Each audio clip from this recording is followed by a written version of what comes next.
아침엔 세계 시간입니다. 중국이 비트코인 채굴업체 90% 이상을 폐쇄했다는 소식이 어제 전해졌습니다. 비트코인 거래에 대한 색출 작업도 본격적으로 시작됐습니다. 반면 지난 9일 세계에서 처음으로 비트코인을 법정화폐로 승인한 중미 엘살바도르는 국제통화기금과 세계은행의 강한 우려에도 불구하고 비트코인 정착에 속도를 내고 있습니다. 어제 중국 관영 매체는 스촨성이 관내 26개 비트코인 채굴업체 폐쇄 명령을 내리고 정기 공급을 끊었다고 보도했습니다. 스촨성은 수력 발전량이 풍부해 신장 자치구와 함께 중국의 4대 비트코인 채굴 지역 가운데 하나로 꼽혀왔습니다. 이로써 중국 내 채굴업체 90% 이상이 폐쇄된 것으로 추정됩니다. 중국이 비트코인에 대한 규제 의지를 다시 한번 강하게 드러내면서 비트코인 가격은 어제 하루 8% 넘게 급락했습니다. 32,000달러대를 기록했는데 기존 최고가와 비교하면 반토막 수준입니다. 이 같은 상황에서 개발도상국인 엘살바도르는 지난 9일 비트코인을 법정화폐로 전격 승인했습니다. 가상화폐 채굴을 국가사업으로 펼쳐나가겠다는 계획도 밝혔습니다. 나이브 부켈레 엘살바도르 대통령은 화산 지열을 이용해 탄소 배출이 없는 청정하고 저렴한 방식으로 비트코인을 채굴하겠다고 밝혔습니다. 부켈레 대통령의 말 직접 들어보시겠습니다. In the short term, this will generate jobs and help provide financial inclusion to thousands outside the formal economy. And in the medium and long term, we hope that this small decision can help us push humanity at least a tiny bit into the right direction. 엘살바도르의 작은 바닷가 마을 엘손테에서는 이미 2년 전부터 실생활에서 비트코인을 달러 대신에 사용하는 실험, 이른바 비트코인 비치 프로젝트가 진행됐습니다.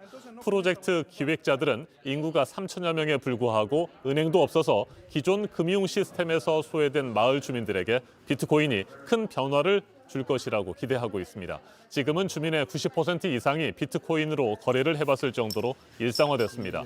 엘손테에서 작은 상점을 운영하면서 비트코인을 취급하고 있는 주민의 말 들어보시겠습니다.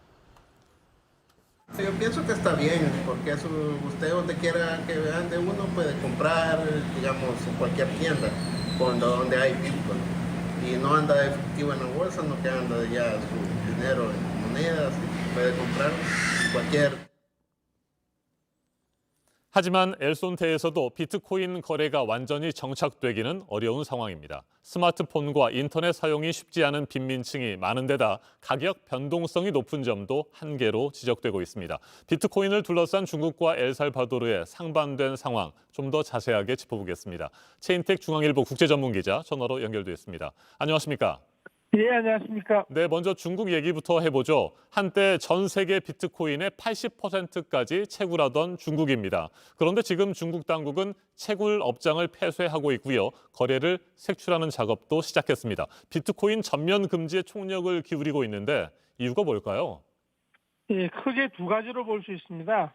하나는 중국 금융당국이 디지털 화폐를 도입해서 달러화에 도전하고 그리고 이제 그 미국의 경제 제재를 무력화하려는 그런 기도를 하고 있습니다. 그렇기 때문에 이 디지털 화폐와 지금 있는 암호화폐가 충돌할 수 있습니다. 네. 그래서 이제 우선 이런 조치를 취하는 걸로 보이고요. 또 하나는 중국 지금 공산당이 추진하고 있는 부패와의 전쟁입니다. 지금 보면 이제 여러 가지 불법 해외 송금 그리고 돈 세탁을 하는데 이 암호화폐를 사용할 수가 있습니다. 그 때문에 이를 막아서 철저하게 이제 부패를 다잡겠다 이런 이제 중국의 의지를 보이는 거고요. 그동안 중국 부유층은 이제 당국에 노출되지 않게 해외 이제 비트코인 같은 암호화폐를 활용해서 거액을 송금해 왔는데 이를 확실히 막아서 중국 경제를 보호하는 그런 효과도 이제 노리고 있다고 볼 수 있겠습니다. 자, 그런데 엘살바도르는 비트코인의 여러 가지 한계와 위험성에도 불구하고 세계에서 처음으로 비트코인을 법정 화폐로 전격 승인했습니다. 그 이유도 궁금합니다. 예, 엘살바도르는 사정이 굉장히 다릅니다. 엘살바도르는 화폐 금융 정책에 실패해서 엄청난 이제 인플레가 났고요. 그리고 93년부터 자국 화폐를 달러화에 이제 고정 환율로 딱 서로 이제 붙이는 그런 이제 패거제를 써왔고 2001년부터는 달러화를 법정 통화로 쓰고 있습니다. 네. 그렇기 때문에 뭐 이런 좀 특이한 조치가 필요할 것 같고요. 특히 엘살바도르는 인구 650만의 작은 도시인데 작은 나라인데요. 전체 인구의 20%가 해외에서 일을 하고 있습니다. 그래서 해외에서 가족 친지들에게 송금하는 거에 의존하는 해외 송금 의존 경제 체제입니다. 이 때문에 이제 이런 이제 송금 수수료가 적은 암호화폐가 필요하고요. 무엇보다도 엘살바도르 국민의 70%가 은행 계좌가 없을 정도로 금융 서비스가 굉장히 빈약합니다. 그런데도 핸드폰은 인구 한 명당 1.5대 수준으로 이제 굉장히 많기 때문에 이런 이제 암호화폐를 쓸 경우에 굉장히 송금에 도움이 되고 그리고 이제 국민들에게 편리를 제공할 수 있다. 이런 점 때문에 지난해 좌우로 정권이 바뀌었거든요. 네. 기획인 출신의 새로 대통령이 이제 오르면서 뭔가 이제 국민들에게 경제적으로 성과를 보여주기 위해서 이런 조치를 한 것으로 보입니다. 네. 이 같은 상황에서 우리나라를 비롯한 많은 국가들은 비트코인 등 암호화폐에 대한 규제에 나서고 있습니다. 그만큼 암호화폐에 대한 우려가 큰 상황이기도 한데 엘살바도르와 비슷한 처지에 있는 일부 개발 도상 국가들 비트코인을 법정화폐로 지정하려는 추가 움직임을 보이고 있다고요?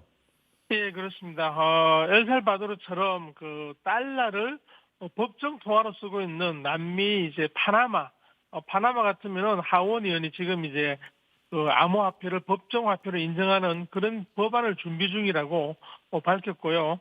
그리고 이제 아프리카 탄자니아 같으면은 탄자니아는 자국 통화가 있음에도 달러화가 광범위하게 사용되고 있습니다. 굉장히 이제 인플레가 있고 경제적으로 불안하기 때문에 탄자니아는 대통령이 직접 비트코인을 법정 통화로 도입하자 이런 이제 대비 지시를 내렸고요.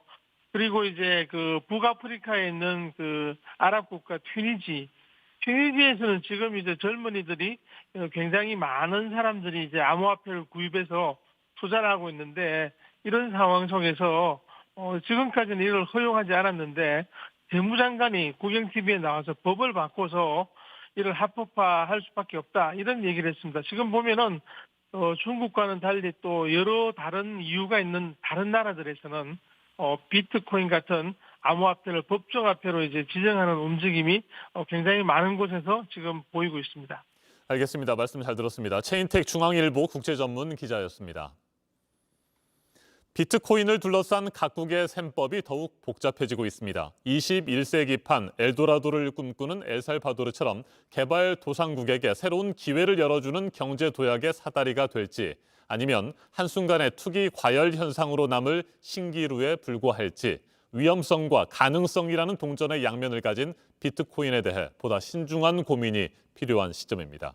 지금까지 아침 현석이었습니다.